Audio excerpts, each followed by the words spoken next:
come back.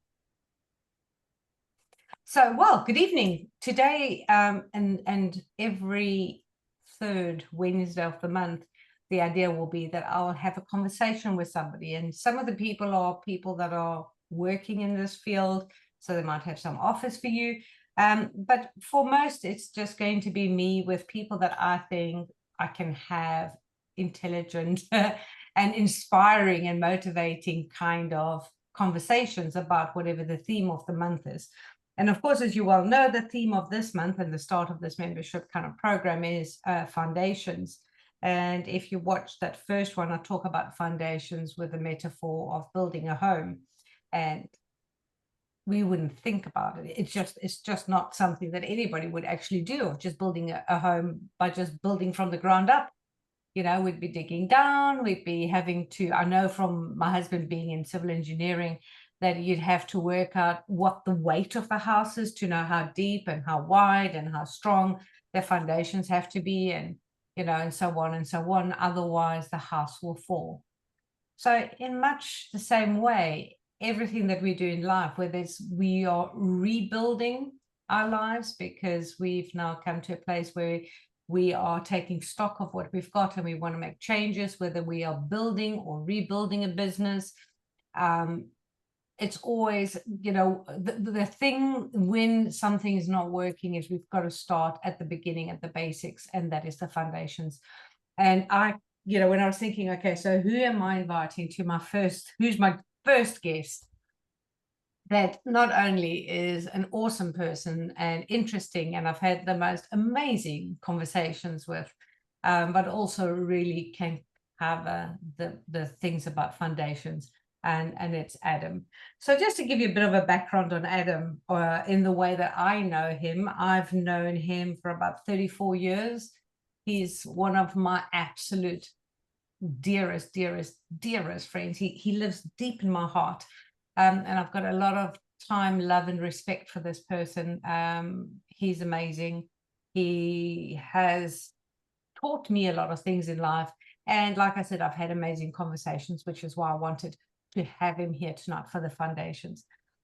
He's probably one of the most, what's the word to describe you as an entrepreneur, Adam? Very adventurous, very interesting, very intelligent, and a lot of diversity in the things that he's done. So, you know, very interesting kind of thing. So with not much ado, I'm going to pass you over to Adam. And basically what you're going to see tonight and every guest appearance is conversations about all of this. So thank you, Adam. I love you dearly, and I'm so grateful that you're here with us today. If you want to ask Adam any questions, by the way, just please raise your hand, and as soon as whatever it is that we're saying is finished, then we can ask you to unmute and you can ask Adam whatever you want to ask him. Right, Adam. Thanks. So tonight's theme, as I've said before, is about foundations. And, you know, when I work with people, the thing that I look at, in order to raise awareness, you have to look into the foundations. So I don't like, as a kind of way that we go forward, to spend too much time in what happened in the past, especially childhood trauma. However, I do want to know, because I want to know, it's like, you know, if you see damp on a wall, you can't go, well, we'll just fix it up here. You want to see what's going on at the bottom. So we are talking about foundations. So where would you like to start with this conversation with me? What's coming into your mind? Because I know that we'll just roll. So, yeah, I think the most important part about when you're prepping for, you know, for life effectively is foundation. It's the foundational work that you put in. And I mean, this is not something that we just naturally gravitate towards. Yeah. What happens is foundations are generally learnt.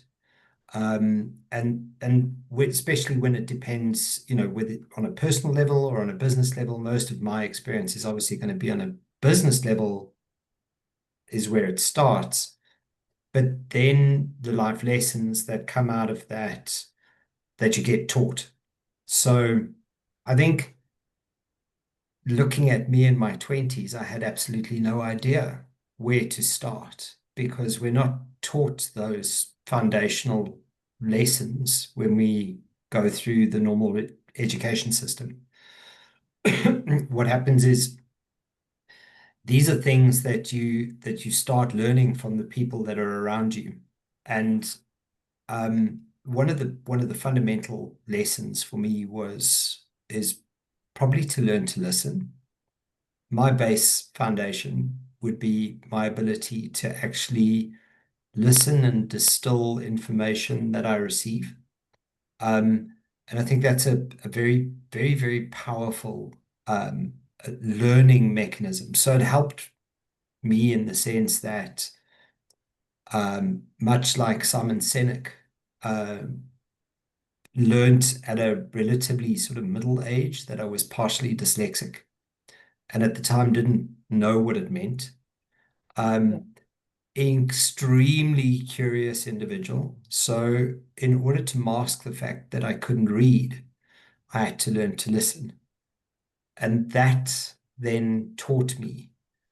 So, one of my base foundations was to deeply interrogate by listening and watching what people look like when they tell me stories, listening to what they're saying. So it's not just the listening, it's the intonation in their voices, it's the emotion behind the conversations. That taught me a lot about it's going to sound divisive, but how to manipulate my world. From a very early age, I learned how to understand and manipulate my world. What was fascinating throughout that process is one of the things being intensely curious. Um, I was never scared to take chances. I was never scared to approach anything. I grew up thinking that I could achieve absolutely anything I wanted to, and in many ways I did. Um, there was a lot of things that I thought that I was going to be. I thought I was going to be a Fortune 500 CEO, but obviously very quickly realized foundationally that there was no ways that that was going to happen because I couldn't keep my attention long enough on any one specific thing, um, that I would be interested in doing a lifelong career. I would have been bored to death. Um, and that is probably the next thing that became the foundation for me was the learnings of what it is that you want to do with your life. Most people Mm, don't know. There's no. that sunscreen song which says most people that what the most interesting people I met in their 20s didn't know what they want to do, and the most interesting people were in their 40s, you know. And I And think, yeah, yep, thanks. that is something that I see so often is when I speak to people and I say to them, so what does the perfect dream look like? What does perfect life look like? And most people have no idea. That they don't know. They're very quick to tell me what they don't want, what they don't desire, what they want to get away from, what they want to stop having, but they don't really focus on what they do want. So I know that you've built businesses, you've built so many, from the day that I met you, that have failed, succeeded. And what I've always loved about you is that even in the ones that failed, didn't really fail because they failed. It's more like what you said is you realized now you didn't want. So talk us a little bit through about what do you see as the core foundations that every entrepreneur must put in place before they're trying to rise up. As you know, this is Rise Up Academy. We're rising up. Uh, what are some of the core foundations that we should be putting in? Don't be scared of making connections. The most important thing you can, or most important aspect of any um, business, and it's also friendships. Don't stop yourself from forming those deep connections. And so, what I found and especially in my earlier years, we come at life with a desperation that we desperately need people, and we all sense it. We all sense when somebody wants to use us. And especially as you get older, the sense of that being wanting to be somebody wanting to extract something from you for no return. Those connections in your 20s, you lose very quickly because people realize what you're after and that you basically just want to extract and not give back. So there's no meaningful reciprocity between you and the connections that you have. That for me was probably one of the biggest lessons that I learned in my early life, and one of the great successes that I can attribute my later success to as I started to mature and started to, once I learned to get the foundation right, from there, businesses became easier to start, easier to grow. So I got, for me, that is probably, Vix, one of the main things, the themes for any business is the connections that you have with people and friendships, and don't underestimate the power of what those will return, pretty much like, a solid investment. Those investments in time, energy, helping people, being there for people when they need assistance, And that's very, very important. it's so interesting that you say this, Adam, because I do see it that as part of building your life, no man is an island. And what do you think is going on with people when they, for instance, like I've met so many people that give to everybody. I've got an idea about what's going on there, but they need to achieve their own things on their own. So instead of going to their friends or to the people, their connections, their sort of thing to go, help me, support me, give me your 5 cents worth, let me bounce some ideas. They try and do it on their own, and then they feel very isolated, and then they feel very bitter and twisted, and then they can't understand why things are so hard and life is so hard. And I'm like, right at the base of things, you're not kind of using the most important thing for us as people, is that without connection, we've got nothing. We need a tribe one way or another. So what are your thoughts about the reason that people don't understand this principle as a one of the main foundations to It's then a it's a fascinating question. And I'm sure there's neuroscience behind it that would be just as interesting. The thing for me is if you look at how we learn as human beings. So think about the connections that you have with your family in your youth, and how you become dependent on people and how you're fed. Your formative years are massively important with the way that you are going to mature as an adult. That, I firmly believe, would be the base imprint. How to change that then becomes the important part, and that you do through learning, through experience. One of two choices. Number one, you can do it the way that I did it, and that is the person you were describing 2 seconds ago was exactly who I was. I was the person that wanted to do it on my own. When you start failing, most important part, it's called successful failure. There is no failure. Interesting, if you look, for example, at Amazon's attempt at the mobile phone. Okay, so the original mobile phone that Amazon developed was a complete failure. But it eventually became, parts of the components became what was or is Amazon Alexa, one of the most successful products developed. So that effectively is a perfect example of successful failure, and we do exactly the same thing in our own lives. So for me, it's a case of you're going to go through those failures, and you've got, again, two choices: to learn from those experiences or to ignore those learnings. Yeah. So you have to, so again, it's putting more concrete onto your foundation or setting more stones And this that is, you grow yeah, off. and this is where we see, how people's foundations of the imprint years and what's going on with what they think about themselves and who they are. If they have got a healthy self-esteem, then when they fail, they just kind of go, oh shit, didn't work. How do I now change this? Or how do I grow from this? Or what do I do now? Whereas people that don't have a healthy self-esteem will look at this failure as, what is wrong with me? Yeah. So what I'm curious about, Internalize it.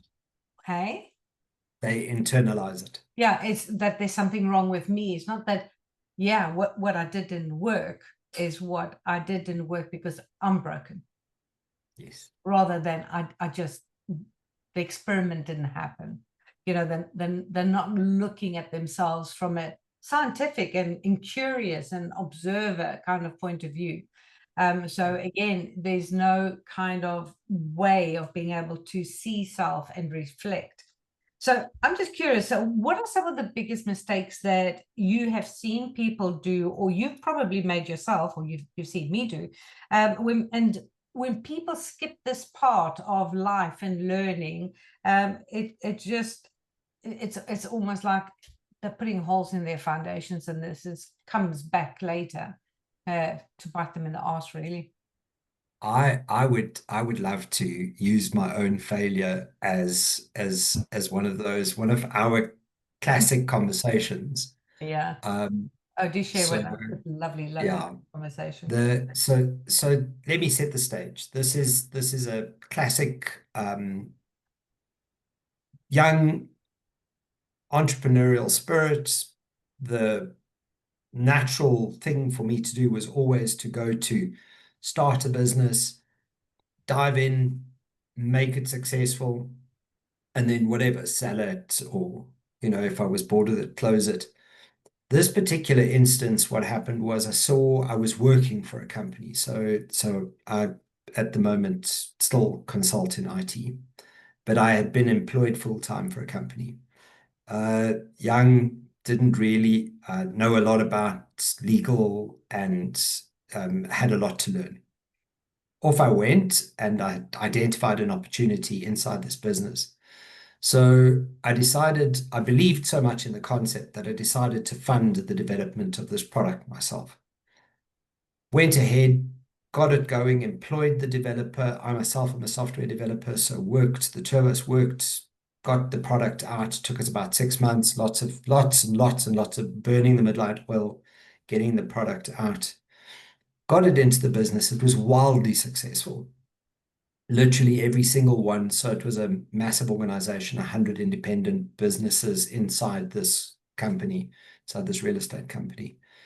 And they all bought it.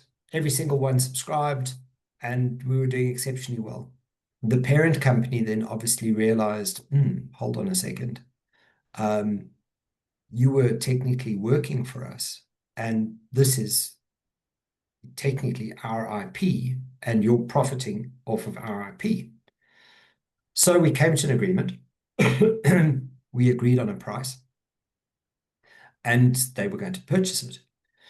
Anyway, they kicked the can down the road for a good 6 months, and at the end of 6 months, they came back to me and said to me, "We're terribly sorry, but at this point in time, our financial position doesn't allow us to settle the amount. And it was never really our intention to pay for this product." The challenge at that point in time is I'd had absolutely nothing in writing. At no point in time did I actually sit down with anybody, because we have goodwill. And as Vicky very, very Kindly. perfectly coined the expression, she said to me in a recount of this whole debacle, she said to me, You were bitching about this "So big time. yeah, you spent, well, it was in South Africa, so it's in South African rand. So you spent R1 million on legal fees, what's it? Learning. Legal learning. It would have been a lot less expensive had I actually, gone to a lawyer right from the beginning, got the contracts drawn up, made sure what my position was. So from that point of view, had I had that fundamental understanding, had law been part of what I studied, then I would have understood that and I probably would have put it in place, but I had to learn the lesson. The story does have a good ending. I ended up back at the same company and they did eventually repay that debt. So the money was made back. But there was no hard feelings. Another lesson that was learned out of that experience was throughout the whole process, as bad as it was at the time, I never burnt a bridge with the company. I never ever badmouthed anybody. I never threatened to take them to court. I gracefully stepped away. And then when they actually needed, because what they hadn't factored in was the beauty of software is that it needs to be maintained, and nobody had the IP to maintain it. So because I had gracefully stepped away, gone to go and run another business, when they needed somebody to actually start, like a house, like any building, it requires maintenance and it needs additions, and somebody who understands how it all hangs together needed to work on it. And I managed to come back and do another stint at the same company. So that was a very costly lesson. And I remember the hours where you were like, yes, complaining, and you weren't wrong, but I think you were more cross with yourself for not Furious. taking care of yourself and valuing what you did. So I've, in all the years that I've known you, one of the things that I've always admired about you, there's a lot of things, but is your resilience. And what I've noticed that when things don't go to plan, what I'd like you to share with us is, how did you find the strength to reflect, to learn, to rise again, and just dust yourself off? Because that is something that I find that people care too much about what this means when things don't work out. So what I'd like you to share your wonderful story about your pizza restaurant. I love that story about all the hard work and the blood, sweat, and tears to what went next. And again, so go share that story with us. No, so off of the back of the software debacle, I decided that was it. I was done with IT. Yeah, what you don't realize is IT is infectious. It's one of those things you can never get rid of once you're in it. You just always are the IT guy. But I'd always had this bucket list dream that I wanted to own a restaurant. And I didn't want to buy somebody else's restaurant. I wanted to start a restaurant from scratch. I wanted to literally be able to do absolutely everything in the restaurant. It had always been something that I was very curious about. And I don't know whether it was just stupidity. Um, the interesting part about the restaurant lesson, and the restaurant lesson, once again, from foundation, is in order to be able to have any successful business, you've got to be able to do every single piece. You have to be able to do every single task as the successful owner. You don't have to do them in perpetuity, and you must not be the person that's doing them in perpetuity, but you must be able to do everybody's job. And I think that's one of the foundation lessons that I learned out of that. Understanding what everybody does in the business and being able to do it. So where the restaurant really taught me about my own personality was the fact that I actually enjoy the creative process. The second the restaurant became successful and we got into the 4th month of running the restaurant, and I realized that this was going to just be rinse and repeat. It was going to be very many months of doing exactly the same thing. You can only change your recipes so many times. You can only tweak the layout of the restaurant so many times. The part that I learned about myself at going through into the restaurant or building the restaurant, was my curiosity for how things work. The excitement of building it from the ground up. We took an empty shell of a building, That was having full of absolutely no cockroaches. experience. Yeah. That was full of Having no cockroaches. experience whatsoever, and literally started we put in our own oven, I learned from scratch how to make a pizza. It was a fascinating experience, wildly successful, because we had the passion.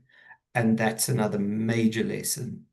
Passion for what you're doing. If you are doing what you're doing for money and not because you love what you're doing, it's going to be very difficult.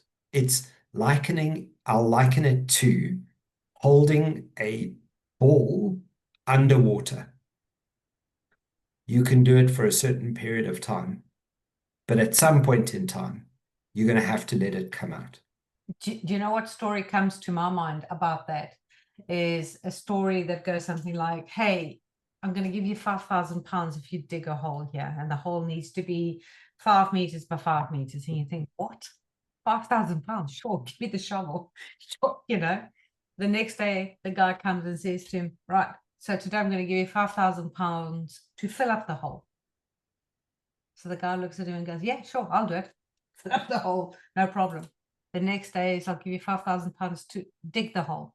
And this went on and on and on. And there comes a point where in the beginning, you're all excited about these kind of things, but there comes a point that this is pointless, that you're doing the same thing. There's no inspiration, there's no contribution, there's no connection, there's no purpose, there's no passion, there's no anything. The only thing there is just labor and getting money, which becomes meaningless. And this is the story is a lot bigger, but when you said what you said about that, when you're working just for money, that came to my mind, because I've seen it when people don't work for money, but they work for passion, for something that they believe in, starting with that belief in themselves and the love for themselves, and then to do what they're doing, the money just comes. Absolutely. If you believe in what you're doing, So the most important lesson for me in life was never to work for money. Because the minute you do that, you give up your values. And that then comes to the point. My next point is you have to decide what your values are. What are the things that you strive towards that are core to make you want to get up in the morning? yeah. And it's such an underestimated. Vix, we've discussed this how many times, where you go into a company and there's a bunch of words written on a wall. Yes. And when you start interrogating that, things like integrity and family and challenge, and you start interrogating those values in the company, and the people in the company don't actually even know what they are. Not only that, They may notice them on the wall, but they're not inculcated. It's the same problem with us as individuals. We have to decide what our values are. Those are core, foundational, and you've got to build off of those values. And it sounds very corporate-y. And I don't know how many times when I've done leadership courses and all that, excuse my dogs if you can hear them, I would ask, what are the values of the company? And we're talking leaders, managers, senior managers that would go, I don't know. And I'm like, they're all over your wall. You don't know. So in much the same way, like what you're saying, I find that morning routines, the morning rituals, which is, I think, not the next month, but the month after. It's so, I'm such a stickler when I work with people that they have to be doing their morning routines, because this is where you affirm every day who you are. Because it's so easy to get caught up in life that, you wake up, you're doing your Facebook and you're doing your coffee and you're doing your morning routines, and then you go straight into whatever your work is, and you haven't stopped for a second to go, who am I here today? What would make this day perfect? What am I so grateful for? what is my intention for the day? And for me, those daily rituals is part of what makes the foundation stand. That we know what we're going for, we know where we're aiming, we know where the intention is. So when we are talking about building a new self, how important is it, in your opinion, in your experience, to first be clear about who you are? Because we talk about this so much. Before you can build a business or live a life, whether you're building a business, and like I said, most of the people in this group are business owners, but even if it is about building a new career or going to work, or how important is it to be very clear about who you are? And I think it's absolutely critical. If the older version of me could go back to the younger version of me, if I could go back to the 30-year-old and inculcate that one simple thought of being very clear about what it is that you want to achieve.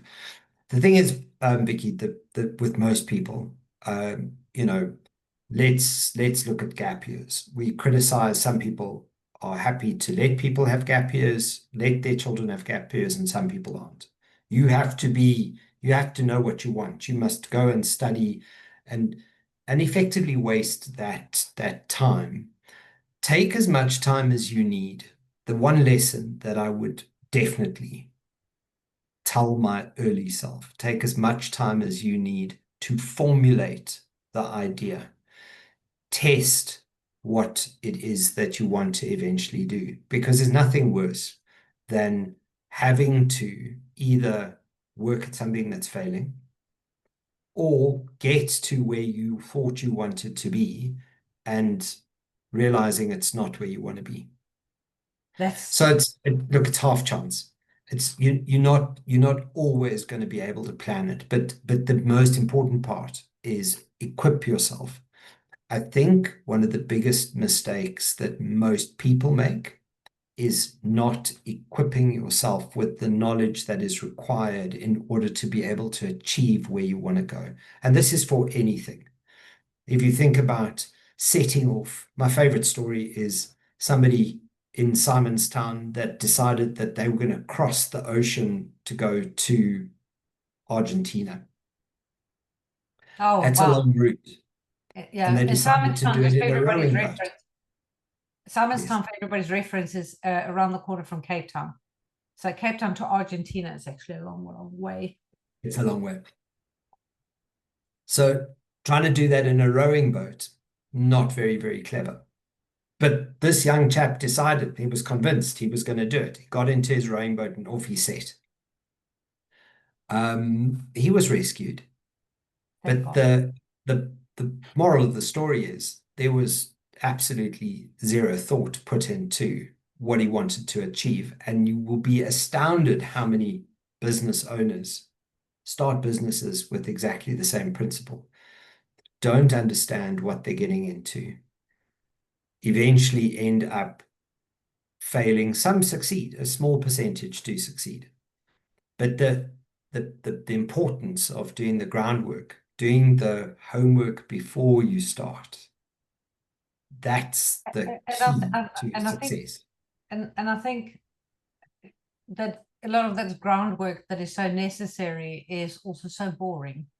It's not exciting. It's more exciting to just go and decorate your pizza place and just start advertising, rather than making sure that your dough is right and all that kind of stuff. I know that I do what I do because, and this is not anybody's fault, but I do what I do because people are in a place where they're focusing on what is broken, what's not working, what's not supported, where the foundations need to change. And then there's a question of, like, I don't know who I need to be, and I don't know how to change. So this is my work. And I appreciate that we can't control who we're born into as families, and how that all goes. But I always find it interesting how years and years later, people are still blaming, oh, but my dad, my mom, my teacher, it's still their fault. And I'm like, you're 40, you're 50, you're 60. When is it going to stop being anybody's fault? And when are you going to start taking? So it's interesting when we're looking at foundations about how people see it. And again, it's something that we spoke about earlier on, how people are very keen and very quick to go what I don't want and what I'm not happy with and what I don't know. And, you know, so that thing that is like, believe in yourself, love yourself, be 100% your own best cheerleader. How does one get there? Because most people are looking for external validation and evidence from the outside to start believing on the inside that they're actually worth something. And because of that worth, they can do something. Talk us a little bit through, because like I said, you know, you've had a beautiful journey, because I see your every failure. I see all of that as a success. I see it more as you went, oh, well, that didn't work. Let me go and open up an ice cream shop, which is what you did do after the pizza place. And then you went back to IT and so on and so on. But there always has been a very, very deep sense of respect and love for yourself to allow yourself to do that. Talk us a little bit through. So it's a very simple concept. It's called don't attach to the outcome. Yeah. The one thing that I learned very early on in life is if you set yourself up for failure, there's a very good chance that you're going to fail. If you're not attached to the outcome, so I'm very fortunate. I'm an optimistic person by nature. I don't have a pessimistic view. So I have a natural propensity chemically to not be pessimistic. One of the other things that I can say that I've identified in leaders that I really respect and something that I aspire to, this is the one I struggle with. I don't entertain negativity. You can't always do it if you are one of those people that is naturally drawn to it. It becomes difficult. But if you can try and hone the skill of not entertaining negativity, what happens is you naturally drive it away. So I'm going to rather use an example of somebody that I have worked with that does this absolutely. He is a business person that I absolutely admire. And I remember when I started working with him, I was consulting to his company on finance software. And I got quite involved in the business. I eventually ended up getting integrated into the business. I started running his IT for him. And I found that every time I would go to him to explain to him what was happening in the business, if there was anything negative in the conversation, so let's say, for example, there were two people in the business that were not getting along, and this was a risk to the business. When I started conveying the message, his entire demeanor would change. As I deliver the message from with a negative connotation or a negative slant, he would literally look like he was becoming extremely depressed. And he would very quickly terminate the conversation, change the subject. And it didn't matter how much I would try and go back to it, I realized I would just never get through. What I then realized was the only way that I could turn that around and get a solution was to approach it with a solution. So I would then solve the problem, go back to him and say to him, not give him the detail about what was happening, simply say, this is how we are going to solve the problem with Stephen and Sue. He would then say, I didn't even know there was a problem. I said, there is a problem, and I wouldn't dwell. I'd move straight on to the solution and say, we're going to move them into separate offices. Stephen is far better in HR. Susan, we found that she's way better at logistics. So we've separated the two and the problem is solved. And he was the happiest person on the planet. He only ever wanted to hear solutions and good news. And that, strangely enough, that behavioral pattern made him wildly successful because nothing was ever a problem, because people wouldn't bring him problems. And you find exactly the opposite in bad management, where some people attract problems and create them. So there's a chemical reaction that happens emotionally that they are addicted to. And Vix will talk to you all about these. Those chemical reactions are what they start becoming attracted to. Those people you don't want in your business. You actually don't want them in your life. You don't want people that are addicted to that. Unless they are prepared to change it, you need to distance yourself from it. And this is effectively what he did in his business. He distanced himself from any of that thought process. I mean, I see this all the time, and you know, in very loose and disrespectful kind of talk, we can say, oh my God, they're like drama queens or drama people, you know, they're just attracting that. But what people don't realize is the only reason they attract those kind of circumstances into their lives is because they've got an addiction for the emotion. And I get people that go, no, that's not true. I'm not addicted to misery and I'm not addicted to sadness. And I go, well, then stop doing it. And then they look at me like, but I didn't do it. And I said, yes, you did, because there's nobody else doing it. And I know it sounds funny. Sometimes it sounds easy. And I can tell you that it's really not funny and it's very difficult. And people understand the whole concept of addiction if they think about a drug, if they think about alcohol, about smoking, about, you know, whatever external thing, because they can see the substance, they can touch the substance, they can visually, you know, you and I were talking about this, and you were saying how you can visually see somebody smoking or drinking or taking drugs. So it's easy to understand that there is an addiction playing here. And people, when they stop the addiction, when they stop the physical action, they have the discomfort. They feel that discomfort going on. But people underestimate the addiction that we have to the emotions that our brain at the back of our head makes, because every single emotion is a chemical. Yes, we are addicted to good chemicals, but we're also addicted to negative chemicals. And what happens is you need the players in your life that create the circumstances that will bring the emotion. So if you've got a huge addiction to being angry, you need that ex-partner or that ex-boss or that person who did you in. You need that person in your life to have that feeling, to have that interaction, so that you can get angry again. And you didn't want to get angry, but you did get angry because this is what happens with this person. And your body goes, oh, thank God for that. I got my fix. And when you're going, I'm not going to do this anymore, your body is going, what do you mean you're not going to do this anymore? You did it yesterday, you did it last week, you did it last month. You know, it's what we do. It's who we are. It's part of your personality.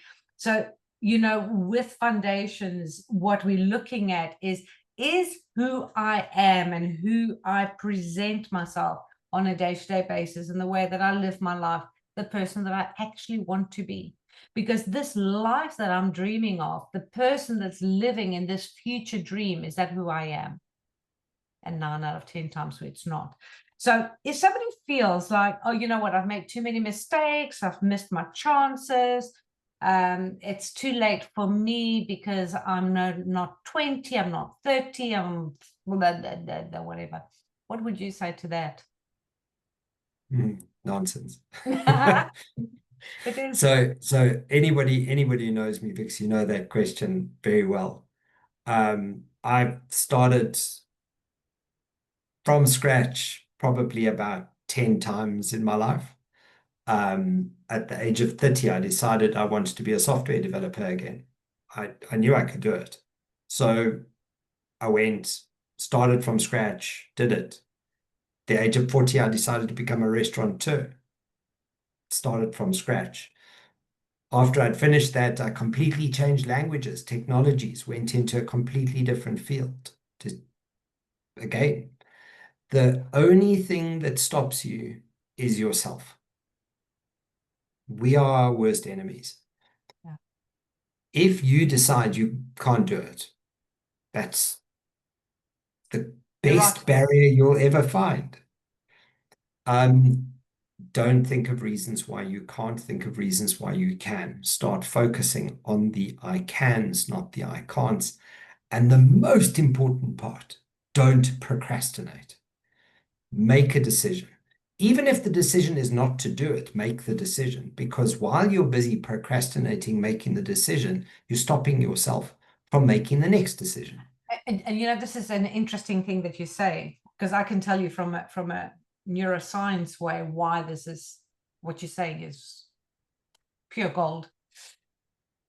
You'll never know that you've made the right decision until you've made the decision and you've moved your body into whatever that is, into whatever direction you go. You're taking that first step. Your body knows.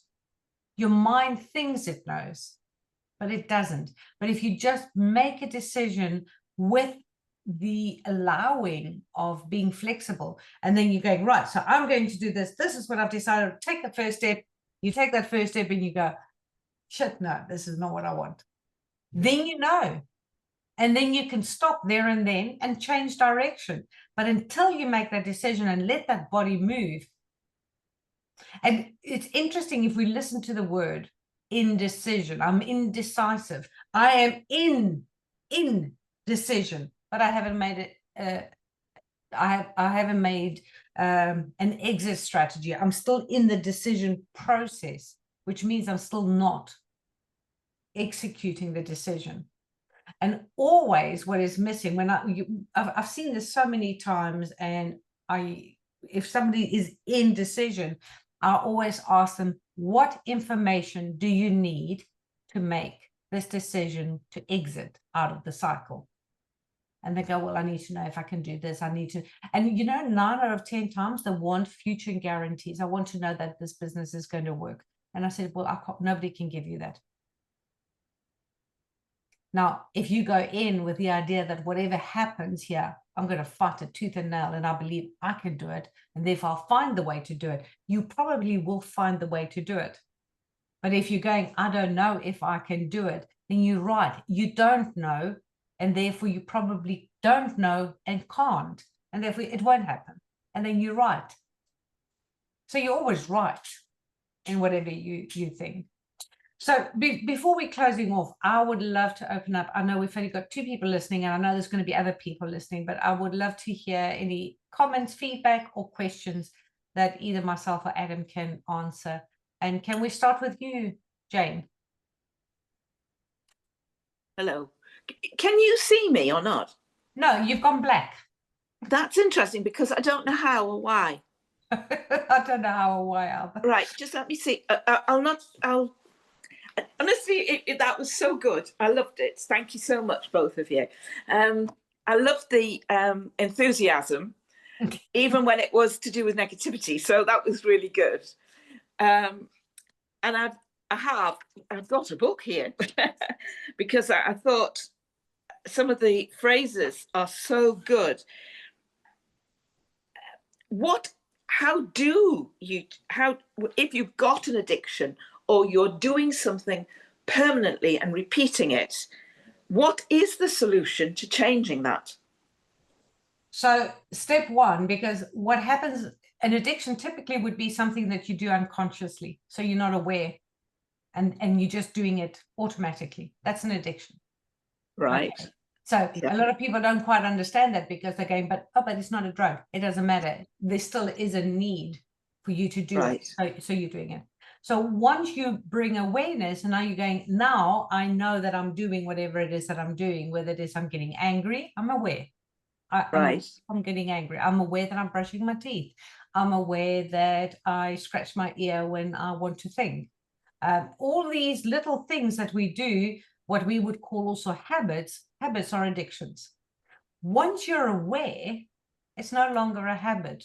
It's a choice. So the question is to say to yourself, okay, it's not, I can't help myself. I'm addicted, because we don't like to say that. So we go, I can't help myself. It's a habit. How many times have you heard somebody who Oh, loads. Yeah. smokes, drinks, whatever? Oh, it's just a habit that I have. No, it was a habit while it's unconscious, but once you've got awareness, it's a choice. And when you start saying to yourself, I'm not choosing to be angry, I'm not choosing to feel sad, I'm choosing to not believe in myself and to think I'm an idiot or I'm a piece of shit or whatever. I'm choosing this. Right. See how far that goes. So it is, I mean, and this is why the program, or my method, if you like, or whatever, I call it air, because we all need air, otherwise we can't live. And it is about awareness, interrupting, because once you've got the awareness, you can interrupt the pattern, and then you can rewire. So everything that you are already doing, you're doing it exquisitely well. That also could be being miserable. You are brilliant at the way you do misery, or you're brilliant at the way you do anger. So again, I'm referring here to negative things rather than the positive things. So you're only exquisitely brilliant at doing it because you've repeatedly done it until you've perfected your version of how I do anger, misery, sadness, whatever. So when you're now saying, I want to change that, you have to do the same thing. The only thing, the way that we as human beings learn is by repeat, all the time. So the question is, if I don't want to be angry or miserable or self-deprecating or whatever it is that I want to change, what would I rather do? If I believed and decided that I'm putting myself in choice, what am I choosing to be and feel? So now we have to consciously and manually interrupt. I've got the awareness, I'm being angry. I don't want to be angry. I want to be indifferent. So I'm going to rewire and I'm going to be indifferent. What does it mean and feel? And what does indifferent behavior look like for me? Because it might look a little bit different for you or for Adam or for, you know. So, and then I start practicing that. And then you might practice it. You might do what you think is indifferent, or you might do what you think is believing in yourself, being kind. And the first time it goes, that doesn't quite feel right. But you think, okay, it's a work in progress. Next time you do it again and you think, yeah, it still doesn't quite feel right, but it feels better. And then the third time, the fourth time, and you might tweak it a little bit until you're getting it exactly as you want. And you keep doing it until you start doing this automatically, which is become a habit. You've got the addiction of the good stuff and you've stopped doing the other stuff. So, and again, and this is why, and you know, Jane, you've heard me speak before, and I've said it again with Adam now, that daily rituals are important, because we are so good as human beings to forget what we want to achieve and then to go and do something completely opposite. I totally agree, because I think I've told you before, I do a meditation every morning, and I normally do one in the evening. The only thing I can't do is stop and pause in the middle of the day. It's not a possibility. But if you can pause for 5 minutes, even if you just go. Well, I do, because there is a certain thing that I do, treatment that I do, and I have to, you sort of have to prepare yourself mentally to be able, and physically. And if you do that, you can really produce a far more powerful session. So it's interesting. From today's conversation, and that's not even through conversation, because everything I do is touch. So you can relate. It's like you would call it a soulful thing, so that you're picking up on the person and what's happening and what's going on. They don't realize it, but they're actually it's working. The other thing I find, I'm sorry, Jeremy, I'm going to shut up in a minute. But what the other thing fascinated me was, Adam, how it's not a tolerance that I would say I needed, but this business of people who are negative, and you're in their presence, and strangely enough, negativity can breed quicker somehow greater than positivity. And Absolutely. I would love to know how, other than listening really hard, I'd love to know what phrase or what word or what something that you can either say to yourself, as in me saying to myself, to be able to stop people from being like that, you know, woe is the world or woe is everything, Yes. other than just keep quiet and have a neutral face. I'd love to know how you can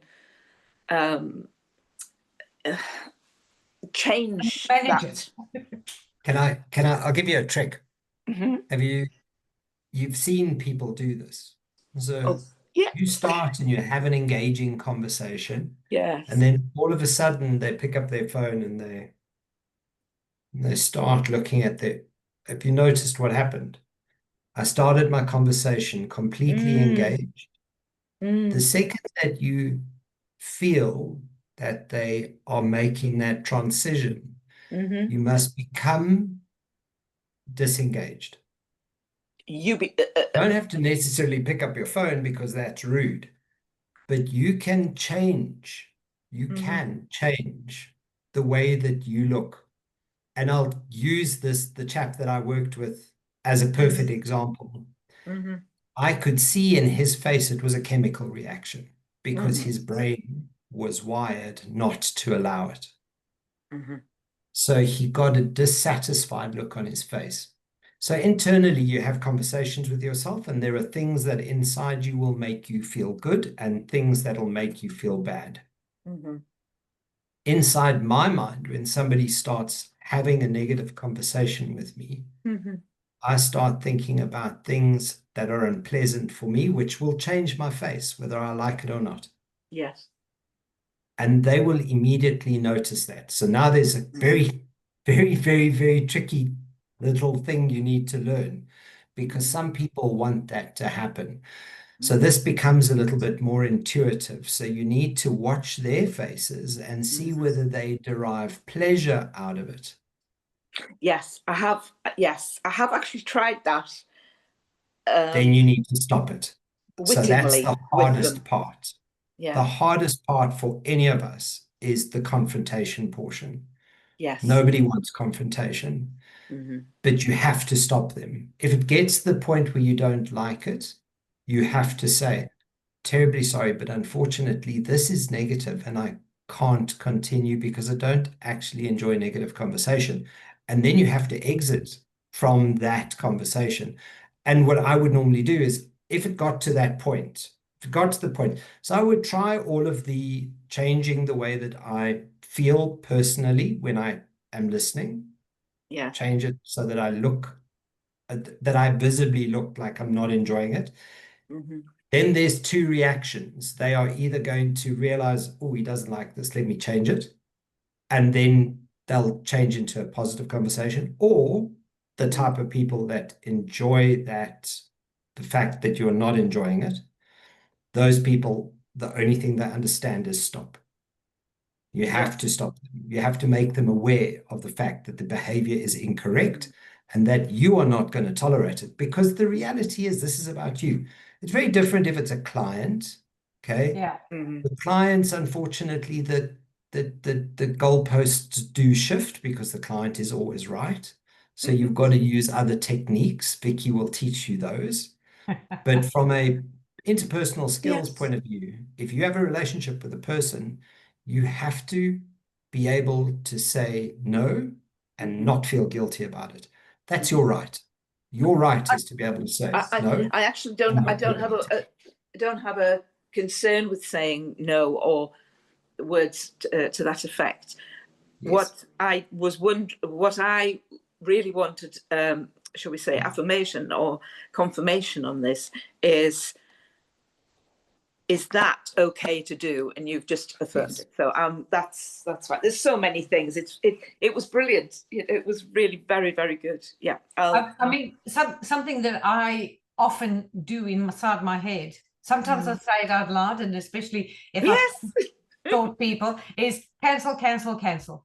So if somebody makes like a negative statement, like, "Oh my God, the weather's changing, we're all going to get colds," I just go cancel, cancel, cancel. if it's obviously with a group of people that we all know and all of that kind of stuff, then I'll say it out loud, but otherwise I'll say it in my head. But I'll tell you what I have noticed in my life, that people will come to you or to whoever to get whatever fix. Remember the addiction of the emotion. You need the person to feed your addiction. So they will come to you to complain. So if you think about, there's an addiction to the emotion of complaining and feeling bad for yourself, and I need somebody to go and speak to complain about my life, to complain about my husband or my wife or my child or my business or my client, you know, and that they might have you as that person. So then they'll come to you, and they're addicted to that connection, to the meaning, to the emotion and all that. When you stop feeding them, they will go somewhere else. So you've just got to see this like energy vampires. You've got to stop it. Like Adam says, you've got to cut it off, you know, and even if you just stop being part of that drama, you can listen to them and go, oh gosh, that sounds hard. Anyway, and then you start something else. Eventually, and I've done this, and I see it, and I teach this to people. You don't have to do much. They will go somewhere else because they're not getting fed. So when I used to teach Akashic Records, one of the things that we used to look at is like energy entities that attach themselves to you and then they pull energy from you because they whatever it is. Okay. So we can understand it from that point of view, but we struggle to understand it that sometimes this is a physical person that is constantly drawing energy from you. You feel exhausted after you've been with it, and you feel tired because it's always so demanding and so, you know. But the minute that you decide you're not getting any more of my energy, you've got your own energy. You've got to see it that this person has their own energy. They don't need yours. So you are doing them a disservice by giving them your energy because, one, you're getting depleted. Two, they are not learning how to actually replenish themselves and fight for their lives. And, you know, you're not doing them any favors. You need to cut that off and let them, you know, do whatever they need to do. They will either grow from that or they'll go and find somebody else to attach, but they will leave you. And that's a good thing. And you often see that with family and friends. Yes. But cancel. Excellent. It was brilliant. There's loads of things I could go on about, but I won't. I'll keep quiet. Thank you. Jeremy, any questions that we can answer? Any comments that you'd like to share, or anything you'd like to ask Adam?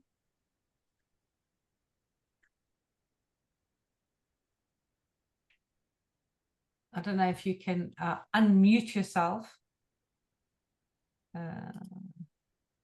Yep, you're off. You can hear it. Okay, good. What's like the biggest thing that you've taken away from today?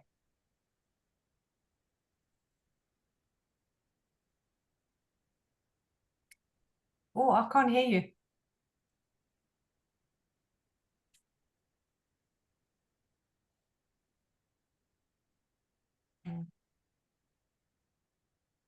You've muted yourself. Ask to unmute.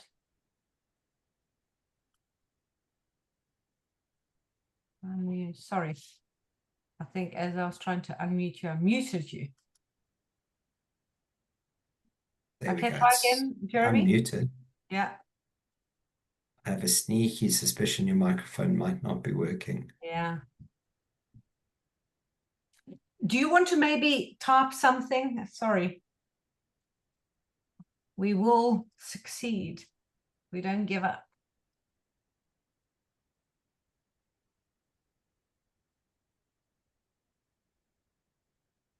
So I don't know, Jeremy, why we can't hear you, but it must be a microphone thing, like Adam said. Do you have a question or a comment that you can type?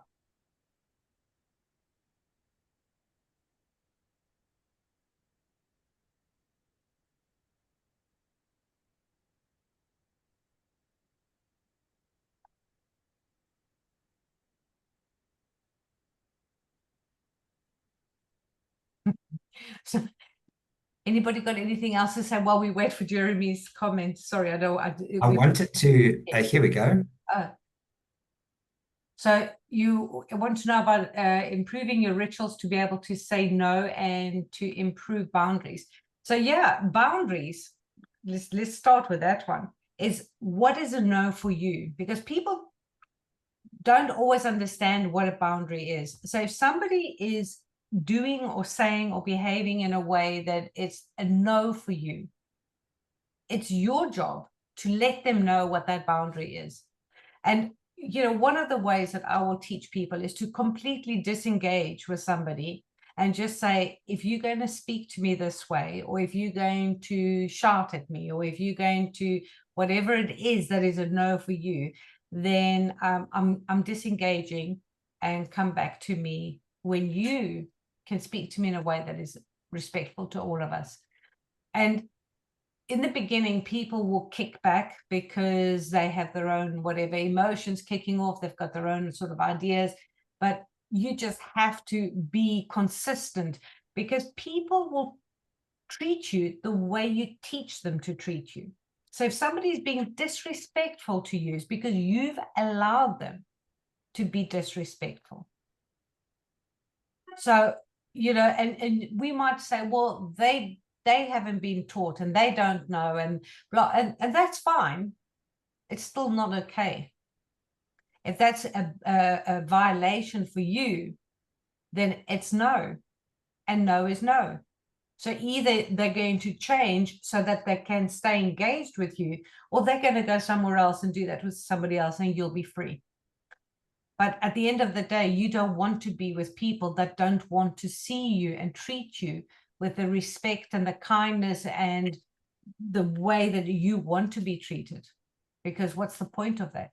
So it's always interesting when we see this in relationships. So it's easy to understand when it's a relationship between man and woman, but it's all relationships. And remember that all suffering in life is the relationship between you and something, or you and someone.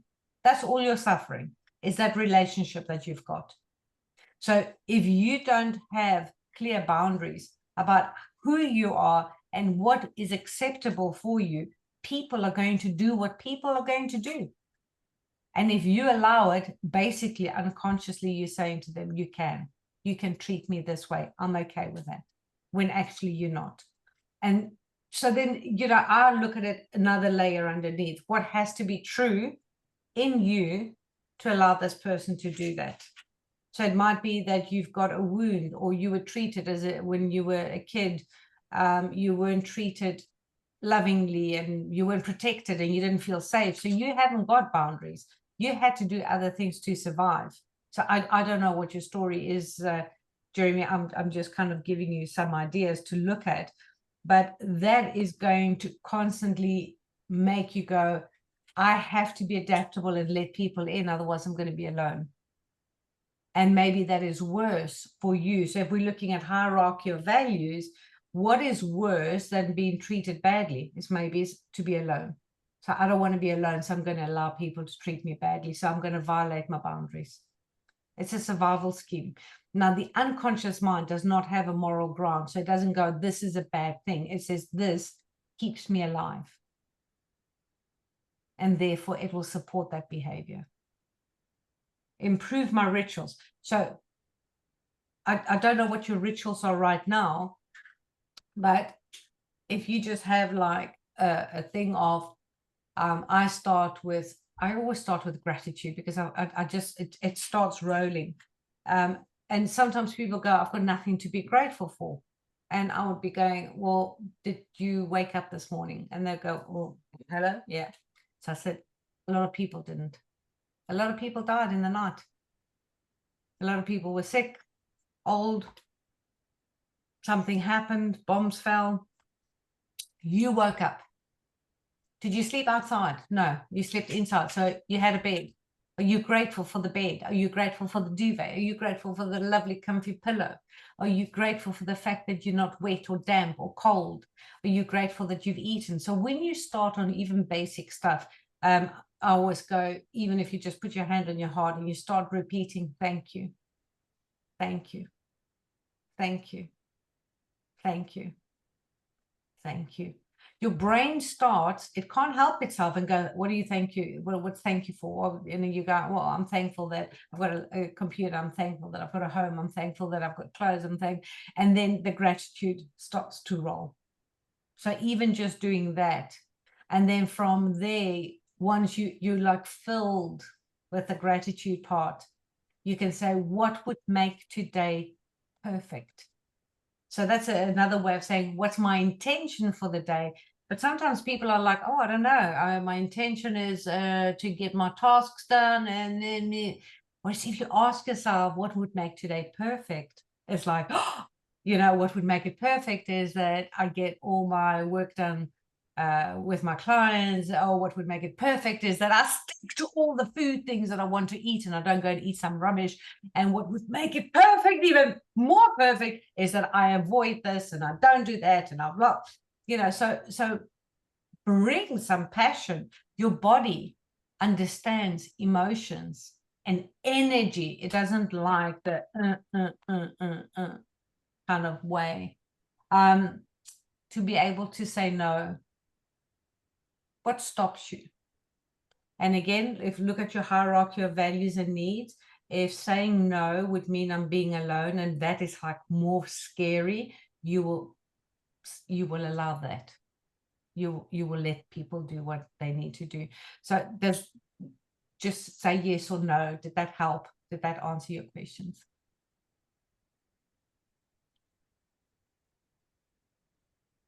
Yes, thank you. Right. So we could talk till the cows come home, and I don't know what time they're coming home because they didn't let me know.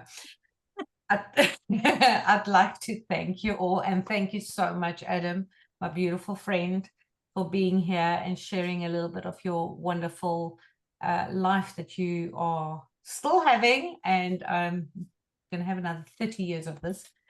And thank you, everybody, for being here. Thank you.